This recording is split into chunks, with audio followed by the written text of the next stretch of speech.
తెలుగు చిత్ర పరిశ్రమలో టాలెంట్ హీరోగా ప్రత్యేక గుర్తింపు తెచ్చుకున్న కిరణ్ అబ్బవరం ఇప్పుడు తన వ్యక్తిగత జీవితంలో మరో మధురమైన ఘట్టంలోకి అడుగుపెట్టాడు. తండ్రి కాబోతున్నట్లుగా తన భార్య రహస్య గోరఖ్తో కలిసి ఫోటో షేర్ చేస్తూ గుడ్ న్యూస్ చెప్పాడు. మా ప్రేమ మరో 2 అడుగులు పెరిగింది అంటూ సోషల్ మీడియాలో ఈ వార్తను పంచుకున్నారు కిరణ్. తన అభిమానులను, ఇండస్ట్రీలోని సహచరులను ఆనందంలో ముంచెత్తాడు. కిరణ్ అబ్బవరం ఈ గుడ్ న్యూస్ ను పంచుకోవడంతో పాటు తన భార్యతో దిగిన ఫోటోను సోషల్ మీడియాలో షేర్ చేయడం అభిమానులను ఆనందంలో ముంచెత్తింది.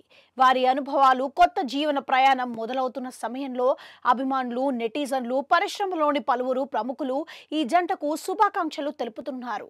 తన వ్యక్తిగత జీవితంతో పాటు సినిమా కెరీర్ను సమానంగా ముందుకు తీసుకెళ్తున్న కిరణ్ అబ్బవరం తన అభిమానులకు మరింత దగ్గరగా ఉన్నాడు. ఆ గుడ్ న్యూస్ తో కిరణ్ అభిమానుల హృదయాలలో మరింత ప్రత్యేకత స్థానం సంపాదించాడు. కిరణ్ దంపతులకు ఈ కొత్త జీవన అధ్యాయంలో అద్భుతమైన ప్రయాణం కావాలని అభిమానుల ఆశీర్వాదాలు కొనసాగుతూనే ఉన్నాయి.